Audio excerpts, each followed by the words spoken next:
Welcome to another edition of Boss Babes and Bacon, where we have real talk with real women making boss moves. I am happy to introduce to you Dr. Naima Spradley. How you doing tonight? I'm doing well. Thank you so much for having me today. It's such an honor. I love coming and just sharing as much knowledge as I can and just sharing my story. Yeah. Well, we met recently at a conference, and your presentation just floored me. And what I like to do when I see real women making boss moves with good information, I got to share it with them, you know? So that's what I'm here for. But I like to start it off a little unconventional. Okay, let's do it. Now, you never know what I'm going to pull out of my little handy dandy get it girl book. All Yes. right. So let's get it, girl. I want to know what's on your mind. So much on my mind, but if I can just really talk about what's going on in the US right now, just with this new administration, it just has everybody on pins and needles and just, a lot of mental anguish, just people are really feeling it from even the people that are not, government workers. Just it could be a family member of a government worker, and everybody is feeling the effects of what's going on right now. And so that's weighing heavy on me. Yeah. I have to take a deep breath on that one. Yeah, because something you said resonates with me, and that's even if you're not a government worker, you know, because at some point it affects other people, our economy. If the government worker doesn't go to the deli or the coffee shop, then the workers there may be laid off because they don't have enough hours in business, right? And then that comes back to the household. And so then the household doesn't have money to what? Buy eggs. Very expensive for sure. Yeah, and they don't have money for eggs. And then it's a trickle down. You don't have money for eggs. Now you can't. I mean, I just thought about this the other day. We are approaching Easter. hmm What kids gonna do about Easter eggs? Huh? They go around the plastic ones. I know my daughter is. And so we are laughing not at the situation, but we're just sometimes you just gotta laugh to stay calm and such like that. But we are here to talk about burnout, and sometimes I think in some regards, what's on your mind is also related to the topic at hand. So if you would take us down the road a little bit, let us know what burnout is. If burnout was in the room, what would it look like? So I gotta say, burnout can look and present differently on different women, on different people in general. So sometimes it's more of what you feel inside as opposed to what you look like on the outside. So you may be having severe anxiety. You may be having sleepless nights, which we call insomnia. Um, you may be on edge consistently. You may have GI symptoms, nausea, diarrhea, things that you would not be able to correlate to burnout. And I always tell my clients, my patients, that burnout is not just physical, but it's mental. You can have physical exhaustion and you can also have mental exhaustion where you just mentally you don't have the capacity to take on another thing. So it can look and present differently for most people, but the end process is it can wreak havoc on the body and the mental health. Okay, you got me again. I swear this is not about me, a session about me. We're going to get to something you guys can take hold of. So yeah, I received that. I received that. I do a lot of things for a lot of people for a lot of reasons, right? And I just keep going and going and going. And actually, the other day when we had a conversation, we started our conversation because you recommended that we have a certain amount of sleep. I think it was 7 to 9 hours. Yes. Are you ready to do the math? Let's do it. Are you ready to do the math? Let's do it. If we start out with 24 hours, and let's just take the middle, 8 hours of sleep. You recommended 7 to 9. You take 8 hours. Okay. So by my count, that's a third of the day. True. So I got 16 hours left, 8 hours at work. How many hours I got left? 8 hours left. Do you understand with everybody going back to work? My commute is almost 3 hours both ways. Wow. So 5 hours to get home. Now I have to pack my lunch Right. for the next day. Mm-hmm. Let's just give that an hour. And I got 4 hours left. I have side projects that I'm doing. I'm writing books, I'm doing podcast interviews. I want to watch MSNBC. Shout out to Rachel Maddow. I want to do all of these things, but how am I supposed to do that with 3 hours? I want to go to the gym. My gym class is about an hour. So I have about, to your point, honestly, about 3 hours when I get home to figure it out.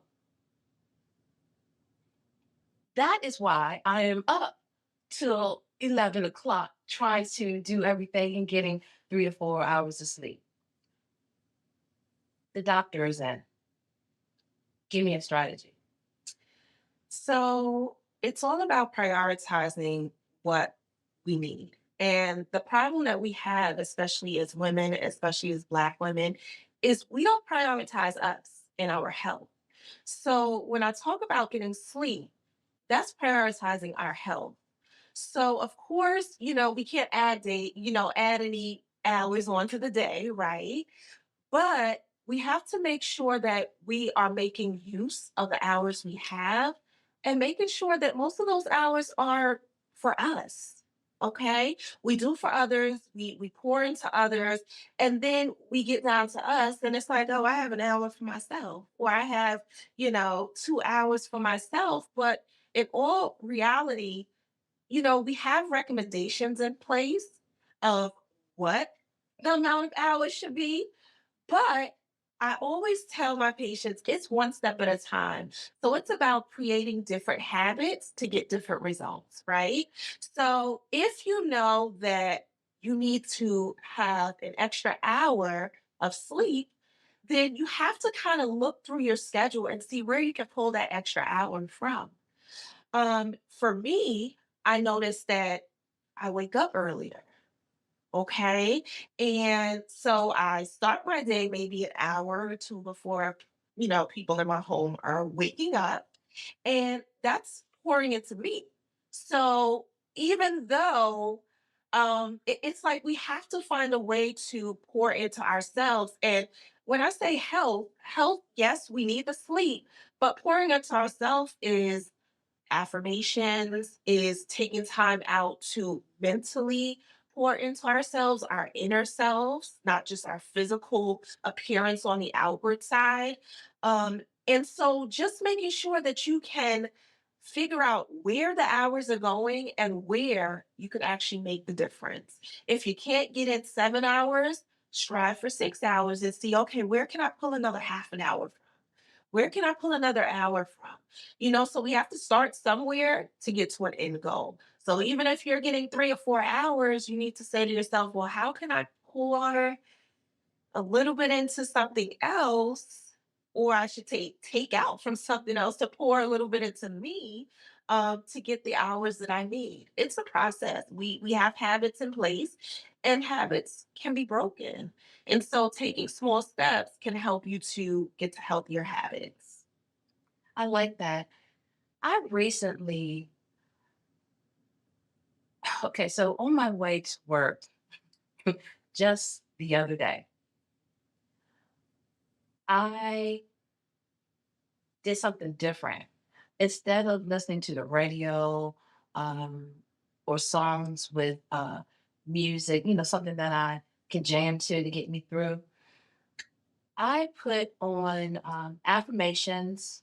I did affirmations that I'm getting dressed, and then I did motivation video. We had compilation of different clips. And I know we started off talking about time, but this relates to something you said, one of your strategies that you mentioned. The just having the affirmations, listening to the affirmations and listening to the motivation, it changed my mindset. And actually, if I'm honest, it calmed me down. Now, I was still in traffic for over an hour, and I blew the horn a few times. Okay. Sorry, everybody in Washington. It happens. It happens. But I like that. I really did. And honestly, actually getting back to sleep, I have incorporated because my mind stirs. I have a busy mind. Uh, and even before you got here, I had a choice to either keep looking at my phone until we connected or to just let the phone go down. And I'm learning to kind of give myself buy back some time Mhm.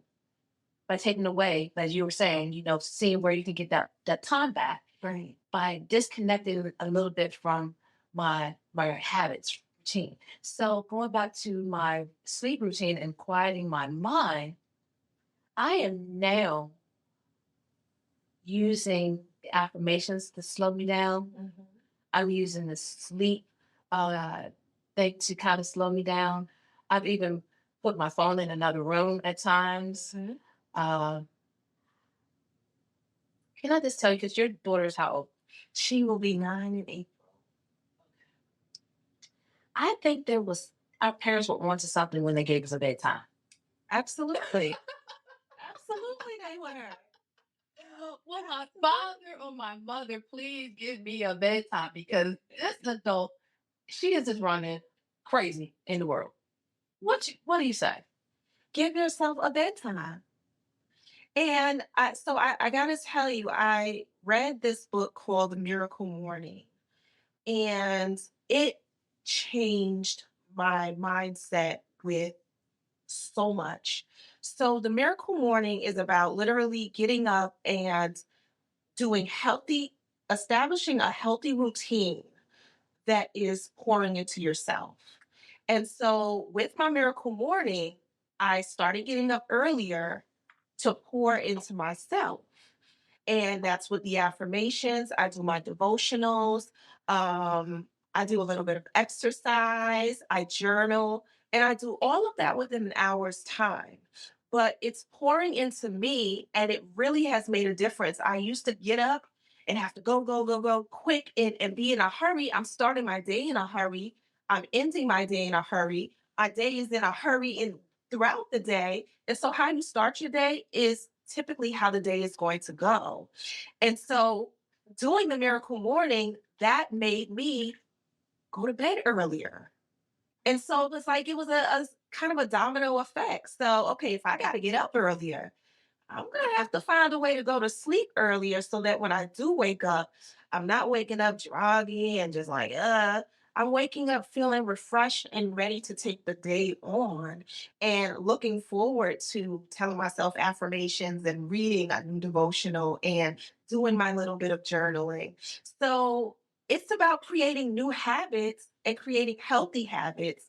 And it takes time. It takes time, but it's doable. You just have to figure out what's the best way for you to do it. Doctor, you really give me a lot of homework here.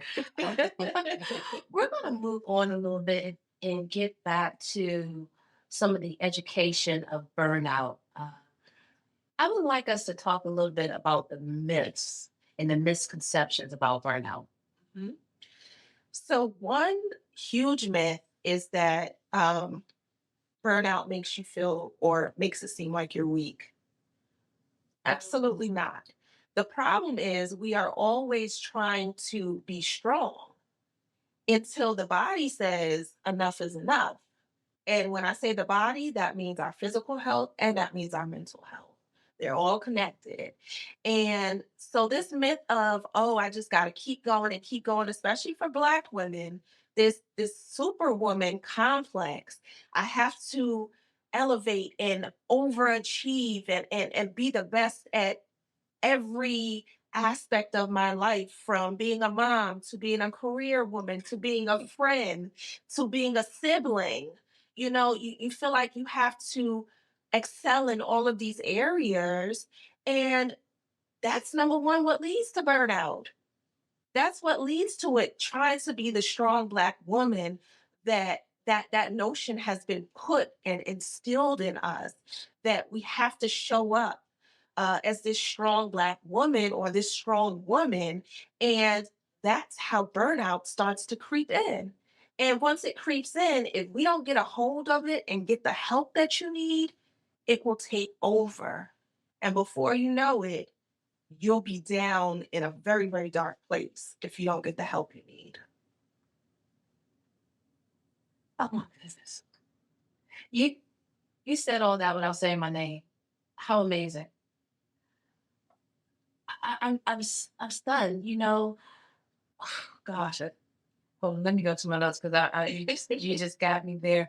Um, so I want to do a little rapid fire with you. Okay. I like doing this. True or false? Simple. Elaborate as you like. True or false? Burnout only happens to people who hate their jobs. That is false. Because what people fail to realize is that burnout is not only due to your job. You can literally have burnout from your relationships. So you can have burnout from a significant other. You can have burnout from just being a mom. You can have burnout from other family members can burn you out as well. So it's not just related to work. That adds on another layer, but you can simply be burned out from the relationships in your personal life. What comes to mind when you say that is another B word, boundaries. Right? Am I onto something here? Absolutely. Absolutely. And that's why I tell a lot of my clients, when it comes to self care, when we hear about the word self care, we always think about, oh, I'm going to get my nails done, get my hair done, I'm going to go get this massage. And that's the external part of it. But we don't focus on the internal part of self care. And the internal part is setting boundaries, and that's setting boundaries at work. That's setting boundaries in your relationships with your family, with your significant other, with your children. Setting those boundaries and knowing when to say no and doing it unapologetically. Don't feel guilty because you need to say no. If you have already a cup that is overflowing because you cannot take on another thing, it's okay to say no and not feel guilty about it. It's okay. And that is self care. That's taking care of you, because your inner peace is what's important. And people, if they need something, they will overstep those boundaries in a second. And if you don't say no, you're allowing them to take away your peace, take away your sanity, and put your health at risk. And so all of that ties into the boundaries, the saying no. And that's a part of self care for all of us. I like that. True or false? Burnout and depression are the same thing.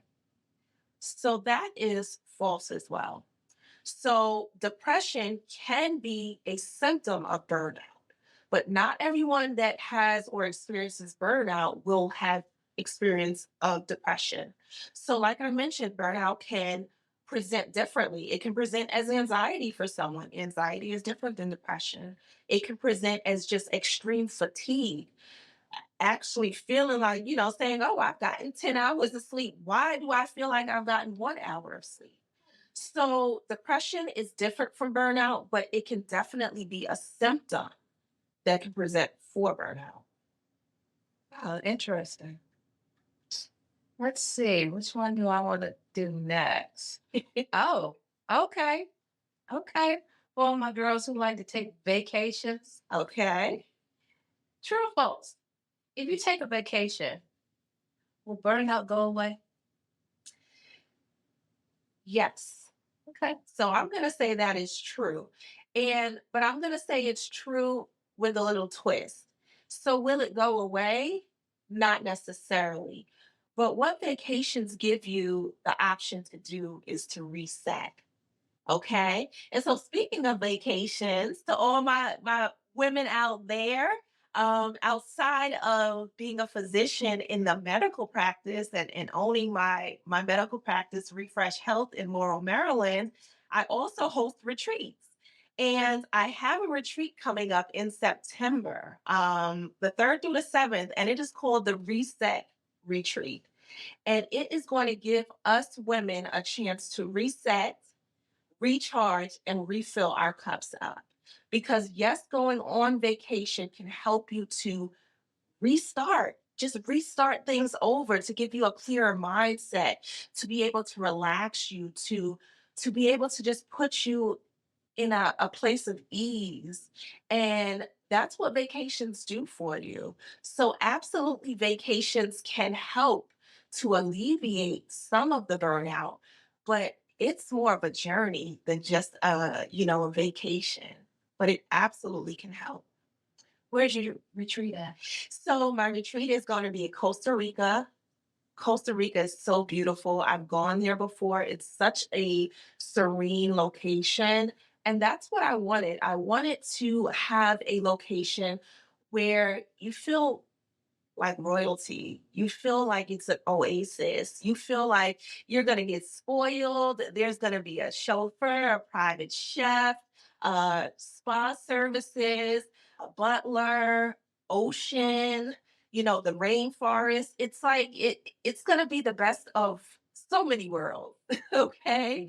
And I can tell you, I'm looking forward to it. It's going to be a treat for my birthday as well.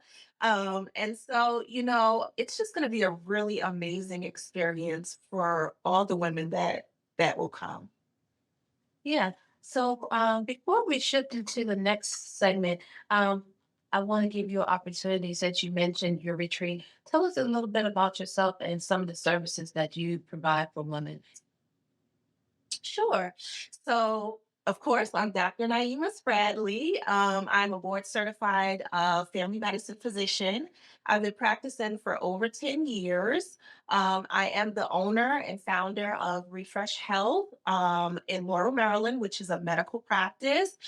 In my medical practice, I offer primary care services through a direct primary care model, which is more of a membership based model. So you get that prioritized health care that you will not necessarily see in the traditional health setting. I also offer lifestyle medicine, which is more of a holistic approach. So patients that come for that are trying to scale off of medicines or trying to prevent certain things from occurring if there's, let's say, a strong family history or something. So just making sure that they're lining themselves up for success if there's anything that they can try to prevent. And then I do weight loss management as well. And I find that weight loss management, it really ties not only your physical health, but your mental health together. When we are in a healthy weight, when we are, you know, losing weight, we get a self confidence about ourselves. We feel better about ourselves. And so, a lot of the mental health issues, such as depression or maybe anxiety, can definitely be alleviated for that. But outside of my medical practice, I'm so passionate about my coaching. And so, I have a coaching program called Thrive and Rise. And it's where I help high achieving Black women to break free from burnout. And I'm so passionate about it because I've been there. I was that girl, okay? I was that girl that experienced burnout to a point where I was in a dark place. And I just feel so honored and humbled to be able to pour into other women that are in that space and give them the strategies and the tools on how to break free and be the best version of themselves. I love that. So let's stay there for a second.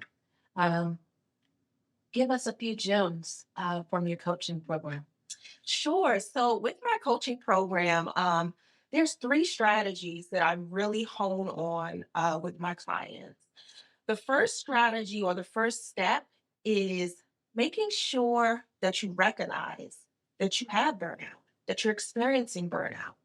So that's the first thing. And not only recognizing that you're experiencing it, but recognizing what is causing it for you. Is it, being a professional and having the weight on your shoulders from a career standpoint? Or is it something in the household or with your family?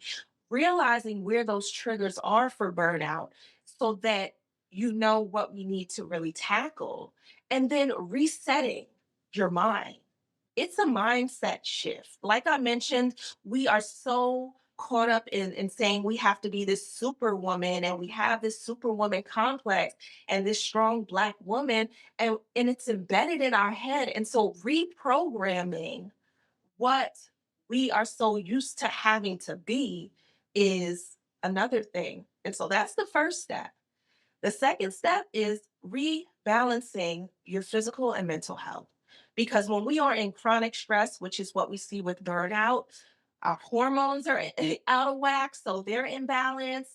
We see these fluctuations in weight because either we're overeating to compensate for maybe the depression that's creeping in from burnout, or we're under eating because we don't have any appetite, which was the case for me, and you're not nourishing and fueling your body. So either extreme is going to cause havoc on your physical health.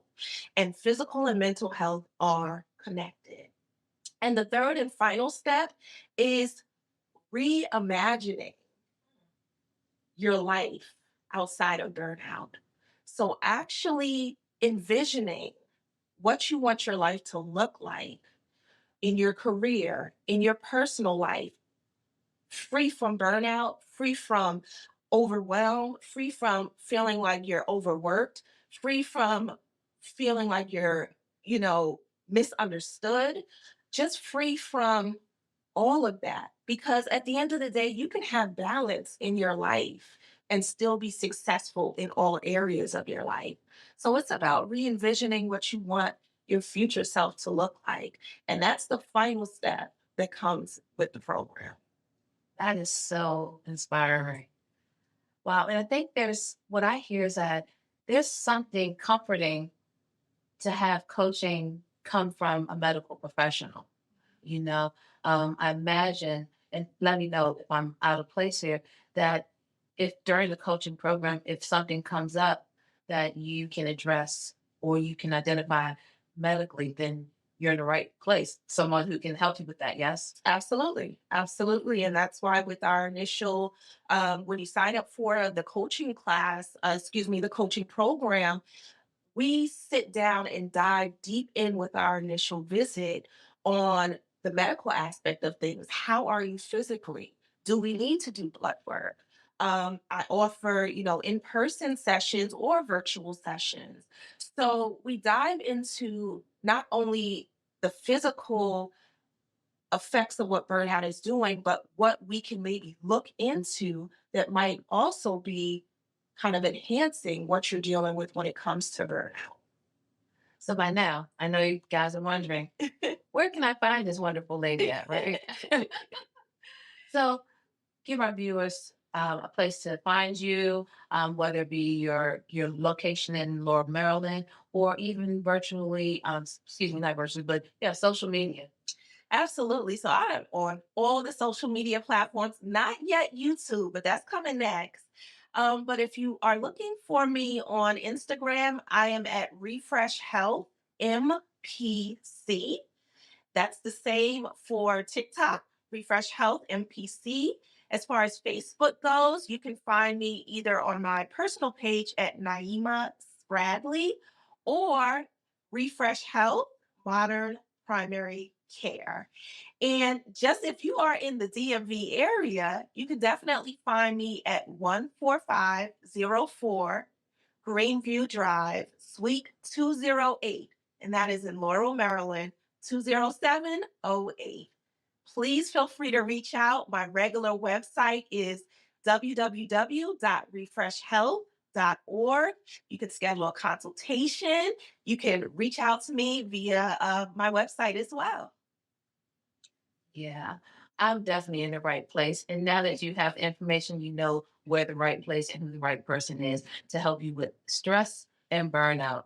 Thank you very much for your time. It was a pleasure meeting you, and even more a pleasure to understand more about what you do and how you can help people down the road. Thank you so much. Thank you so much for having me on. This was truly a blessing to be able to just spread what I do for women, and I'm really just grateful for it.